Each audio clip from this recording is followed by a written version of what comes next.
Assalamualaikum warahmatullahi wabarakatuh. Waalaikumsalam warahmatullahi wabarakatuh.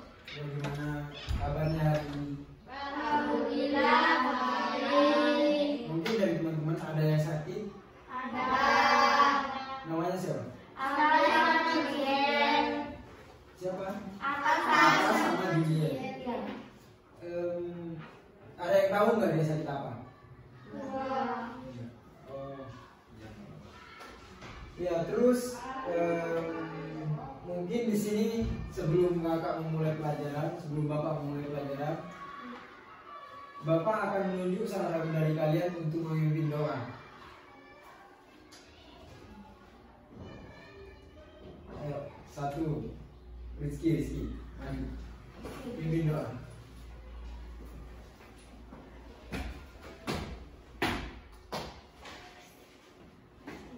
Persiapan untuk berdoa. Berdoa dimulai.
Selanjutnya, sebelum memulai pelajaran, Bapak akan mengabsen terlebih dahulu.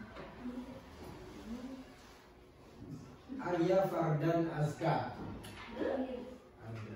Atala Rania Isyira, Sakit. Terus Dandi Galang Saputra, Dirgam Agragistra,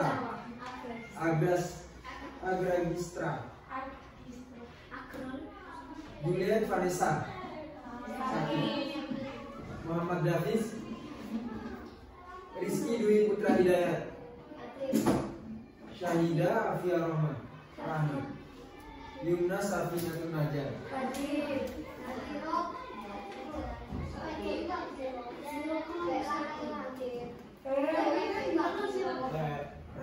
Sebelum kita memasuki materi yang akan Bapak sampaikan, yang akan Bapak sajikan hari ini, mungkin di antara kalian ada yang menemukan hewan yang menurut kalian bisa beradaptasi dengan lingkungannya. Apa? Ayo sebutkan satu. Bunglon. Terus belalang, serangga. Terus buaya. Apa lagi? Ayo. Bunglon. Tadi udah bunglon. Sudah. Terus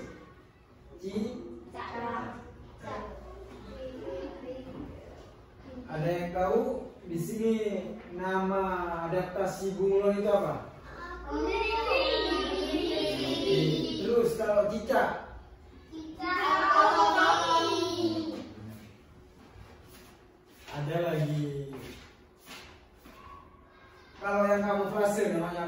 yang tadi sebelumnya dikasih materi?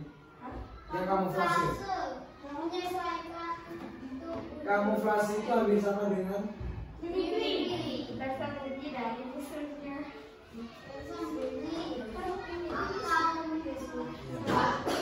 Sekarang kita masuk ke materi. Materi subtema 3 bersatu kita teguh. Buka ini buku temanya. Halaman 99.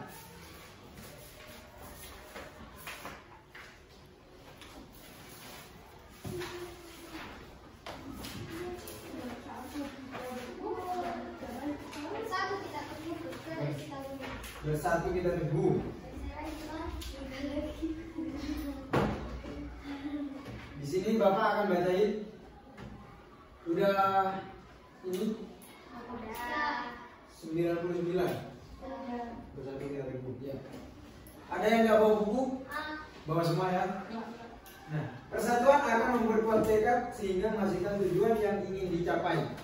Hari ini kalian akan belajar tentang persatuan yang membuahkan hasil sesuai harapan. Menjaga persatuan dan kesatuan bangsa merupakan kewajiban seluruh rakyat Indonesia karena negara kita sendiri terdiri dari berbagai suku, agama, dan ras. Ada yang tahu ras itu apa? Ras, budaya, perbedaan warna kulit, kayak warna kulit kakak sama orang lain gitu. Nah, selanjutnya, sebagai pelajar atau siswa, kalian dapat bersatu dalam diskusi saat belajar di dalam kelas. Persatuan yang berteguh, tekad dalam mencapai tujuan telah dicontohkan oleh para pejuang. Proklamasi Indonesia sebagai tonggak kemerdekaan Indonesia merupakan wujud dari persatuan bangsa Indonesia. Kemerdekaan Indonesia dicapai setelah melalui perjalanan panjang perjuangan bangsa melawan penjajah. Berapa? Perjuangan panjang bangsa Indonesia itu berapa tahun melawan penjajah?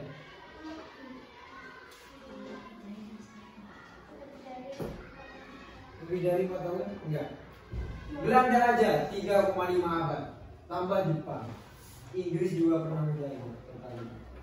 Nah, terus selanjutnya, kemerdekaan Indonesia dicapai setelah melalui perjalanan panjang para pejuang bangsa melawan penjajah. Persatuan yang kuat memperteguh tekad mereka untuk memulihkan negara yang berdaulat, adil, dan makmur. Nah, keteguhan hati dalam mewujudkan persatuan dapat dicontohkan dari seorang pemuda di masa proklamasi kemerdekaan. Terus, ini naskah proklamasi tulisan tangan Insinyur Soekarno.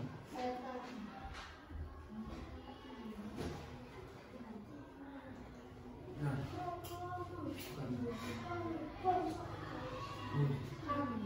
proklamasi.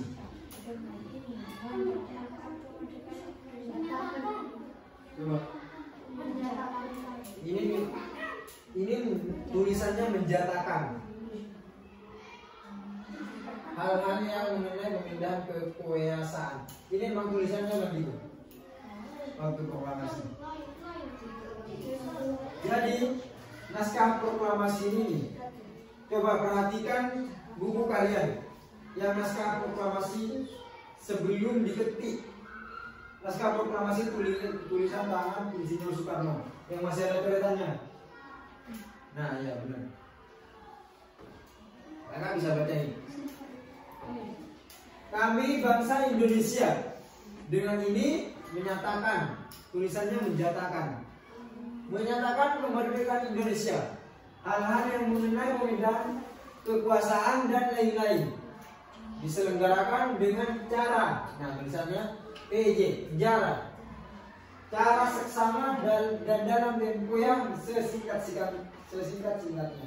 Jakarta, hari 17 bulan 8 tahun ini di sini 05.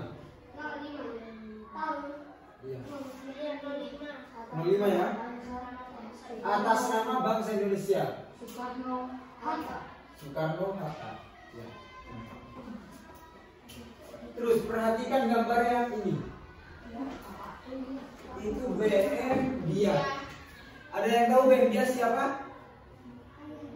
Aku tidak tahu. Nama BM dia itu pemuda yang ikut serta, yang berpengaruh waktu presiden pertama kita Insinyur Soekarno ingin ya, dia hadir saat persiapan proklamasi. Ada yang tahu kepanjangan BM dia ini siapa? Kepanjangan dari BM dia.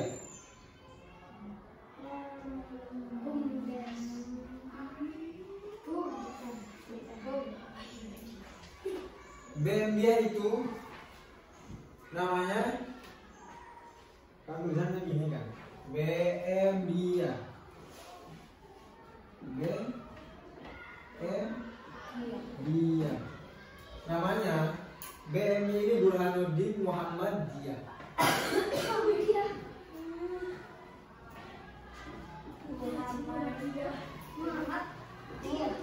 Burhanuddin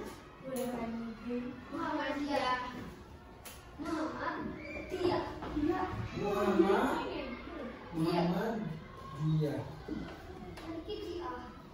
Iya. Nah, itu BM. BM dia, Burhanuddin Muhammad Dia. Nah, di sini ada introduksi tentang apa yang kamu ketahui tentang naskah di atas. Diskusikan dengan temanmu. Sebelum kalian berdiskusi, mungkin kakak bagi kelompok dulu. Kelompok 1, kelompok 2, kelompok 3. Nah, nanti perhatikan teksnya, nanti dengerin teksnya. BM dia dan naskah asli proklamasi. Teks proklamasi awalnya ditulis tangan oleh Soekarno, kemudian diketik oleh Sayuti agar terlihat rapi. Jadi sebelumnya teks proklamasi yang ini itu ditulis tangan oleh Presiden kita Soekarno. Pada waktu itu dia nulis banyak kesalahan, sehingga bukan banyak kesalahan, ada beberapa kesalahan bahasa yang mungkin menurut Bapak Presiden kita kurang sesuai. Nah, makanya diganti nih. Kan di sini kelihatan kan ada coretan. Ini naskah proklamasi pas sudah diketik oleh Sayuti. Ada yang belum diketik sama Sayuti. Teks asli tersebut kemudian dibuang ke tempat sampah. Jadi Insinyur Soekarno ini udah nulis teks, habis itu diketik oleh Sayuti agar terlihat rapi. Ketikannya yang ini. Otomatis sebelumnya yang tulisan tangan asli ini udah dibuang ke tempat sampah. Salah seorang pemuda yang ikut hadir pada saat persiapan proklamasi kemerdekaan adalah BM dia. BM dia, Burhanuddin Muhammad Dia. Ia mengambil naskah asli dari tong sampah dan disimpannya. Ia menilai bahwa teks tersebut memiliki sejarah tinggi. Nah, pada waktu itu BM dia ini menjabat sebagai wartawan. Dia yang menemani Sayuti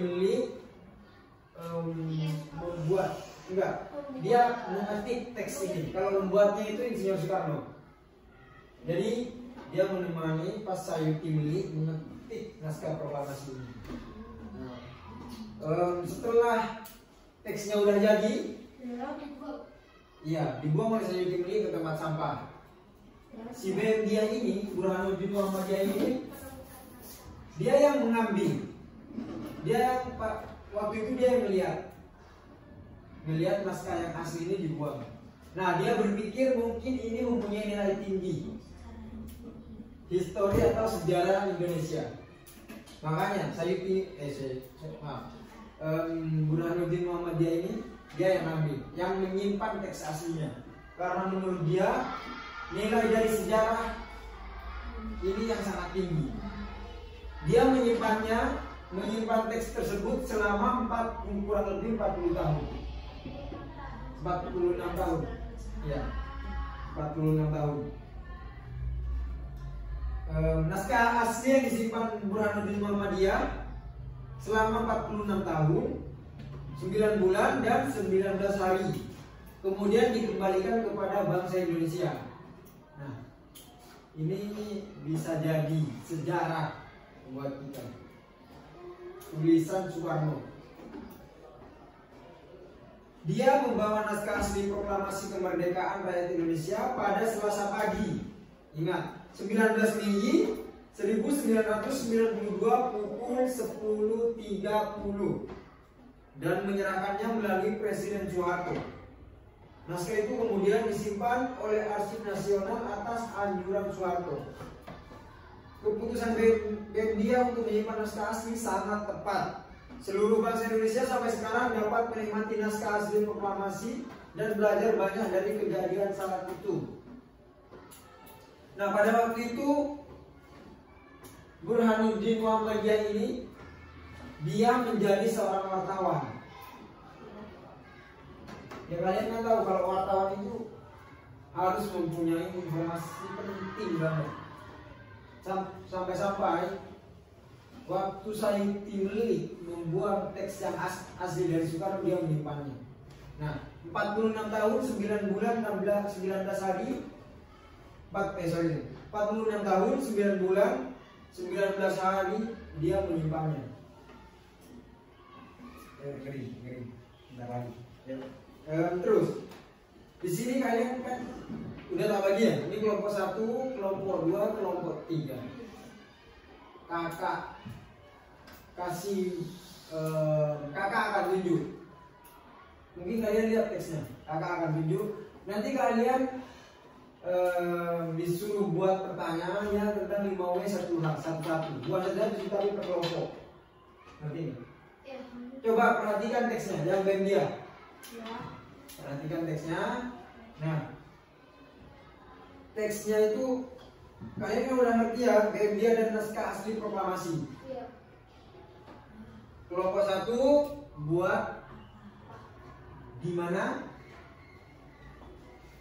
Kelompok 2 buat mengapa? Kelompok 3 kapan? Ayo.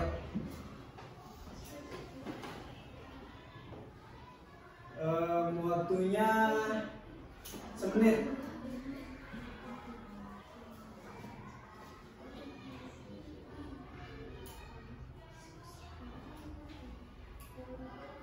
Yang harus kalian perhatikan di teks ini, BEM dia.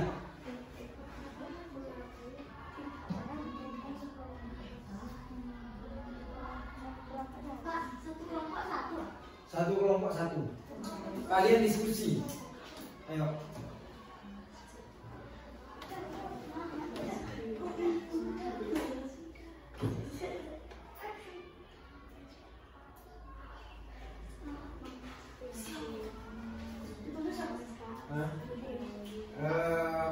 Bisa ditulis, kalian harus diskusikan sama kelompok kalian masing-masing.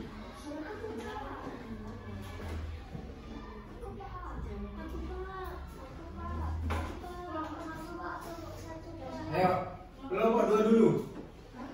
Ya. Mengapa BEM dia mengambil naskah asli dari tong sampah dan diberikannya? Karena saya menilai bahwa teks tersebut memiliki sejarah tinggi. Gimana kelompok 1? Bener apa enggak? Benar. Terus kelompok 1? Di mana BEM dia mengambil naskah asli proklamasi dari tong sampah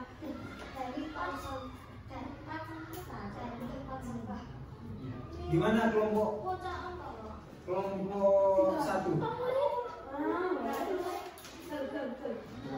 Terus kalau kelompok 3? Yuk. Kapan BEM dia mengembalikan naskah asli proklamasi kemerdekaan RI? Pada Selasa pagi 19 Mei 1992. Gimana menurut kelompok 2? Kita pindah ke teks selanjutnya ya.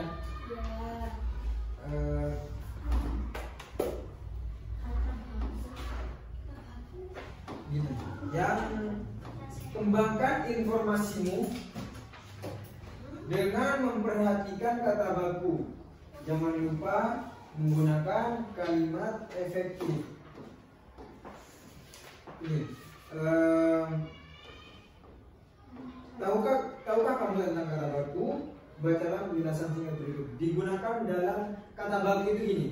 Digunakan dalam situasi resmi kayak ini. Proklamasi. Penulisan dan pengucapan sesuai pedoman ejaan yang disempurnakan. Jadi coba perhatikan. Kami, K-nya huruf besar. Emang awal kalimat itu K-nya huruf kapital. Bangsa Indonesia, I-nya, perhatikan I-nya huruf kapital. Dengan ini menyatakan kemerdekaan Indonesia, I-nya huruf kapital kan? Alinea baru huruf kapital. Ngerti kan? Nah, itu yang disebut kata baku. Jadi, contoh kata tidak baku itu nasihat. Jadi kata tidak baku itu kata yang kalian ucapkan sehari-hari gitu loh. Kayak bukan kata yang resmi. Nah, iya benar. Juga kata tidak baku. Kata bakunya makan. Apotik itu harusnya apotek. Ya. Coba perhatikan. Dengan menggunakan buku EYD, tentukanlah apa kata-kata yang terdapat pada bacaan adalah kata baku. Tentukanlah apa kata-kata yang terdapat pada bacaan. Ayo coba baca di teks yang dia.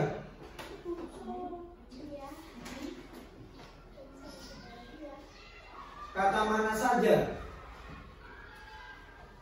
Kata mana saja yang ada di dia dan naskah proklamasi ini yang menurut kalian baku?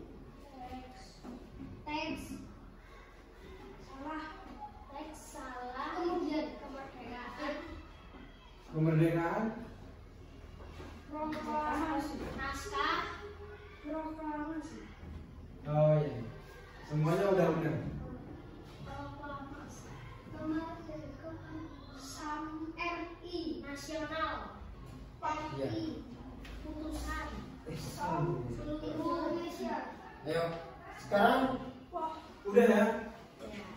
Ya. Sekarang tumbuhan, kita pindah ke tumbuhan berbentuk lintas. Tadi kan materi Pak Taufik sebelumnya hewan. Kalau sekarang kakak tumbuhan berlintas. Nah, tumbuhan berlintas ini adalah tumbuhan semak. Jadi dia tumbuhnya di semak-semak. Ciri-ciri dari beluntas ini bercabang banyak, berusus halus, berbulu banyak. Beluntas dapat tumbuh di daerah kering, tanah keras, dan berbatu. Jadi dia itu bisa hidup di tanah kering, sekalipun susah airnya, keras dan berbatu. Di Kangen itu kan panas, gersam, di Pulau Kakak. Nah, beluntas ini bisa tumbuh di sana. Bisa tumbuh juga. Tingginya bisa mencapai 3 meter. Dengan habitat dan ciri fisiknya tersebut, beluntas banyak dimanfaatkan sebagai tanaman pagar. Banyak rumah-rumah menggunakan beluntas sebagai pagar hidup.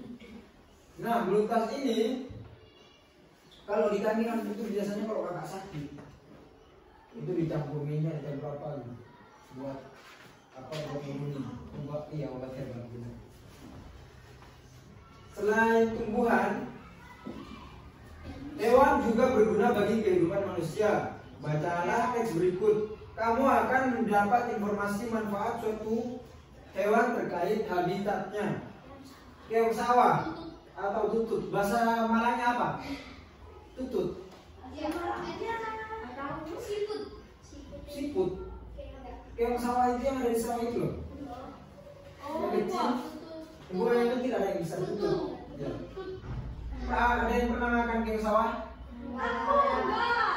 Sate 02 itu. Tapi enak, kayak sawah. Ayahku pernah. Iya, kakak juga pernah. Enak, yang penting pedes. Keong sawah, ayo dengerin. Keong sawah atau tutut hidup di perairan dangkal yang berdasarkan lumpur.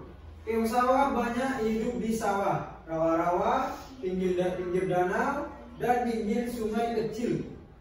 Jadi kesimpulannya, keong sawah ini hidup di air. Keong sawah berguna untuk membersihkan lumut di kolam ikan. Keong membersihkan lumut atau rumput yang biasanya tumbuh mengembang di atas pasir. Di sini di atas air. Di sini ada yang tahu nggak lumut yang nempel-nempel? Nah, keong sawah itu bisa membersihkan itu. Dimakan. Manfaat, ayo kita ke teks selanjutnya. Manfaat hewan bagi manusia dan lingkungan.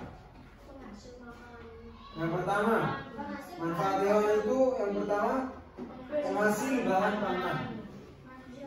Manusia memanfaatkan hewan untuk bahan makanan seperti daging, telur, dan susu. Ayo, contohnya kalau daging apa? Sapi, ayam, kambing, bebek, dan lain-lain. Terus yang telur? Ayam, bebek, sama burung, ya. Intinya yang tidak memiliki daun telinga, hewan yang tidak memiliki daun telinga itu bertelur. Kalau yang memiliki daun telinga itu melahirkan, beranak. Terus yang menghasil susu apa? Sapi, kambing.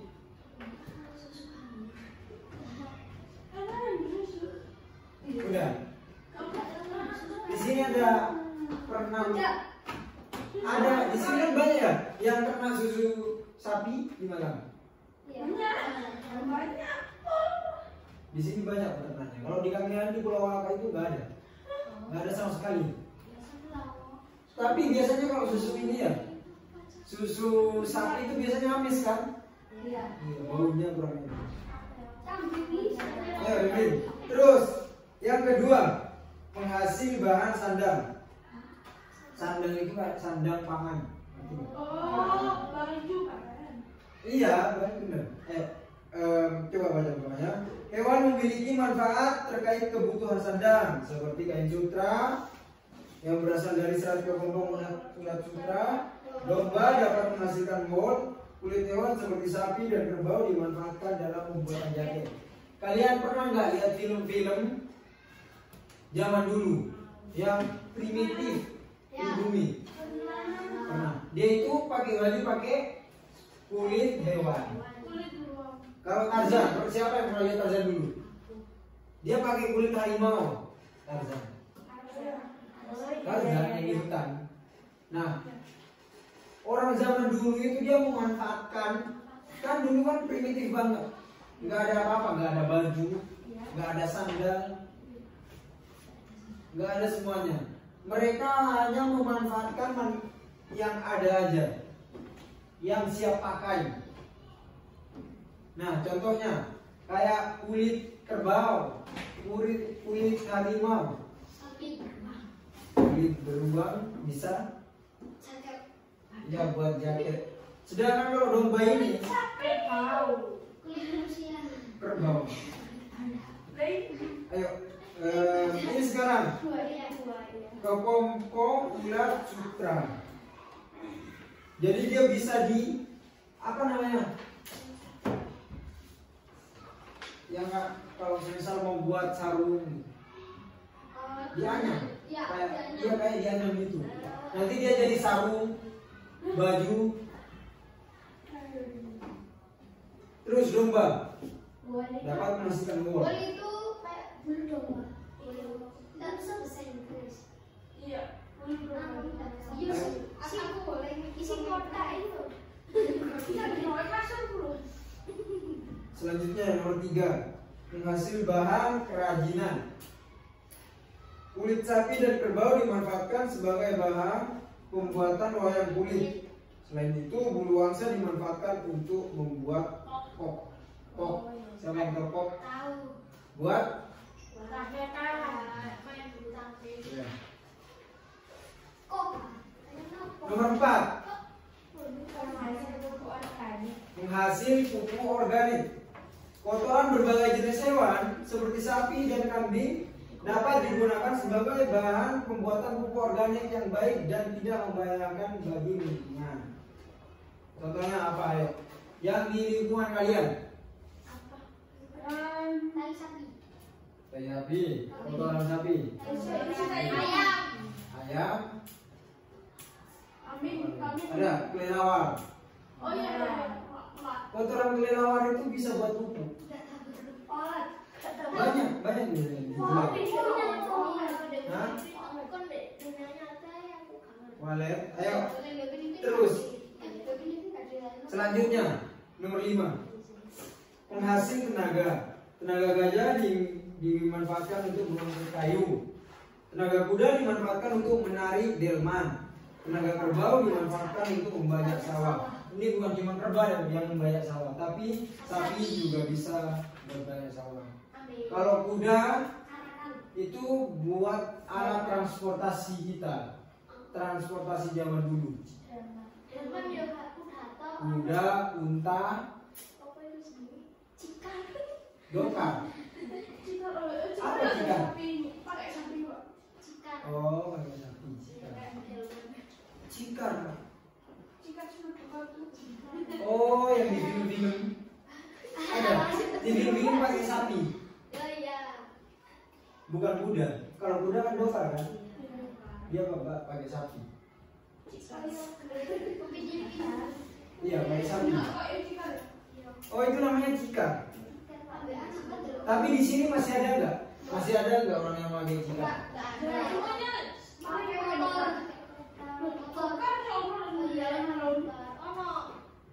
Kalau dokar masih kakak bisa ngeliat di alun-alun ada. Tapi kalau cikar ini udah langka kayaknya. Jarang kan? Ada di sini ada yang punya kuda? Ada. Mahal. Ayo selanjutnya.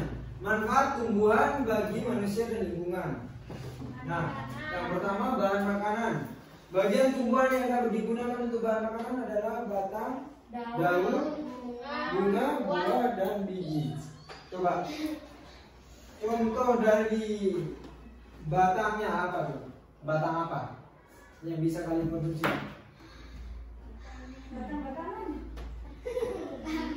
Batang apa coba ya? Salah satunya batang kangkung bisa kalian konsumsi.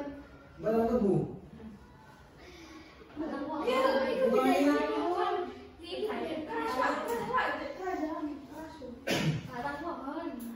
Terus kalau daun kangkung, kalau di sini kan daun kangkung, daun pepaya, bayam,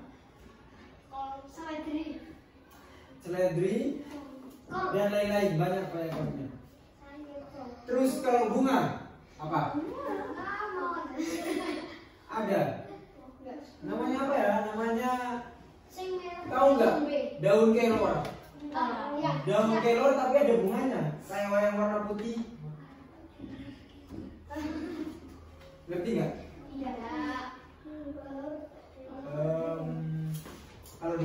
Kalau di kalian itu dimakan ya di sini. Ada warna putih bunganya. Terus kita ke buah. Kalau buah kan banyak.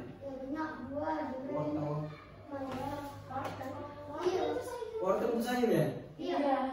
Terus kalau buah apa? Tomat. Buah tomat. Banyak nih. Buah yang bisa dikonsumsi. Apel, jeruk, pepaya. Banyak. Terus kalau biji, ayo.